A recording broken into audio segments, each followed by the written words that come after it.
cool. Welcome to conference, and I want to say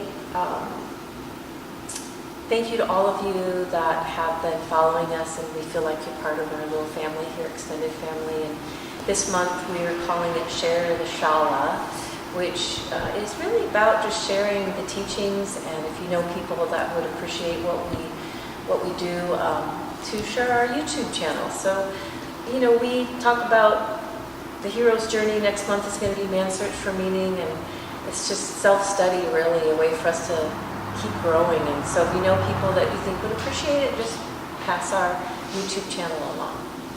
We just want to share it with as many people as possible.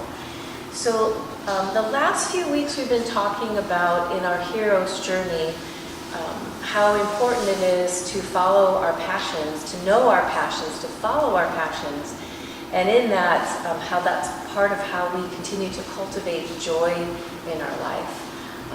And Chef Kathy's here, so I'll say I was using Chef Kathy as an example last week of, she just walked in today talking about melons and where they're grown and how beautiful and delicious they are, and she was just smiling and so bubbly, and I'm like, see, whenever you even talk about food, you're so passionate about it. It's like, it's joyful and it's contagious, you know. So then I shifted last week and we talked a little bit about, okay, well that's good when we're doing yoga or when we're, you know, happy and things are great, we can cultivate more joy in our life, but what about when things are challenging? And so I used one of our heroes, which is Viktor Frankl, and talked about how he was able to, in one of the most difficult human sufferings, to not only find ways to cultivate joy for himself, but to really share that with others. And saved some lives, I think. And I promised you we were going to talk about the second hero this week, who is, again, a universal hero to all of us. And who's that? Nelson Mandela. So a completely different scenario, right? He was wrongly, is that a word? Thrown into prison, and he was there for roughly like 30 years. And during his time there, this is always an important part when I share his story, we think about him. You know, he woke up every day not knowing when or if he would ever be released. And so he wasn't in prison thinking, someday I'm going to become the president of Africa and I'm going to make a difference, you know, with apartheid and stuff. All he knew is that it was not just, and what was happening in his country was so wrong for so many people. But he would wake up every day in this cell, you know, and that was his reality. That's what he knew. And in that place, like Viktor Frankl, he was able to cultivate some happiness, some meaning in life, and some joy. And everyone knows the story, so what are some of the ways that he did that?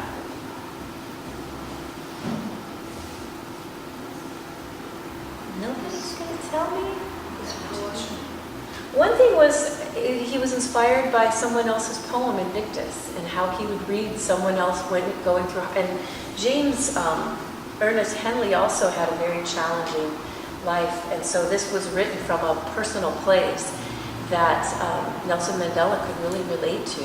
And that poem goes through the challenge and how hard it is, and it ends with the lines that all of us know, I am the master of my fate, I am the captain of my soul.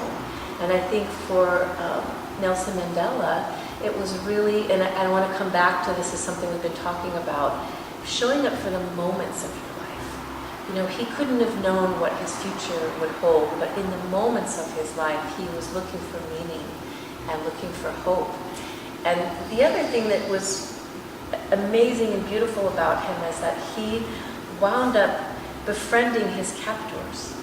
So the guards of that prison, he wound up talking to them and caring about them and becoming friends with them, and had a beautiful relationship where these guards cared about him and they respected him. So even in that situation, he was a leader, you know. And so I kind of don't have a lot of time for this here, but I went into a little bit of psychology. We looked at I've been in psychology for many, many, many years, and I was really excited when a therapist, a psychologist named Seligman kind of turned a corner for us in psychology where he started talking about studying happiness. Up until then, psychology is not all that old. If we think in terms of yoga and yoga philosophy, svadhyaya, self-study is thousands of years old. Philosophy is thousands of years old. So psychology is the same thing, but we came into this, maybe we've just been around for a bit over 100 years or so. We remember like the first psychologists and studies that we were doing. But it was really based on pathology. So we studied unhealthy people. We had the diagnostic manual that we would, if someone came in and said, I'm really depressed, I can't wake up in the morning, and I just want to stay in bed all the time. And we would get out our diagnostic manual, we look up depression. There are all these symptoms, and if you have like 5 of the 10 or 5 of the 7, then we say, okay, you're depressed. But that was a lens with which we helped people through looking at pathology, and we studied that. And also in a lot of psychology, and I think this was beautiful, we would look at problems or, problems with our childhood or traumatic things that happened to us in our past, which was good. But at the time, we didn't really have a way of like really moving us through that though. And sometimes maybe getting a little bit stuck in that. But then with Seligman, this was this interesting turn that we started to like, well, let's study healthy people. Let's see what happy, joyful people do and start to use that as a ways to help people on this, on their path. And then now we have all these beautiful people like Sean Aker, who I love his work with the Happiness Advantage, that are doing all this studies and all this work to help us look at healthy people and happy people and joyful people and what are they doing? What can we learn from them? One of the things I love in the Happiness Advantage, that as a book that Sean Aker wrote, he had this study, this diagram of all the people that we were studying. Remember all the little dots on that diagram? And there were 2 dots sort of at the top over here somewhere. And he goes, these 2 dots represented what? The outliers. He's like, but unfortunately, we're studying the norm rather than studying the outliers. So what I want to say is the outliers, those 2 dots, were Viktor Frankl and Nelson Mandela. They were outliers. They were the ones who in these incredibly hard situations were able to maintain some sense of hope and some connection and love to other people and happiness. And so these are our heroes that we have now, that we can look at them as outliers and say, how did they do that? Because now it's about us, right? All of these teachings have to do with you are the hero, you are the heroine of your story. So when your challenges come, when you're doing life, like how are you finding that connection of love? How are you finding that happiness? So my example is this, and I'll finish with this. I said, here's the thing. California freeways. There's 2 cars going down the freeway. It either sounds like a math problem or I'm going to tell a joke. There are 2 cars going down the California freeway. In one car, you have someone who's cursing up a storm. God damn it, that person that's in this traffic I can't believe this. And they're just angry and, everybody's stupid on the freeway and the whole 9 yards, right? In their car. Very same freeway, right next to them, there's this other car going by, and they're listening to music, and they're singing along with the music, Jungle Love.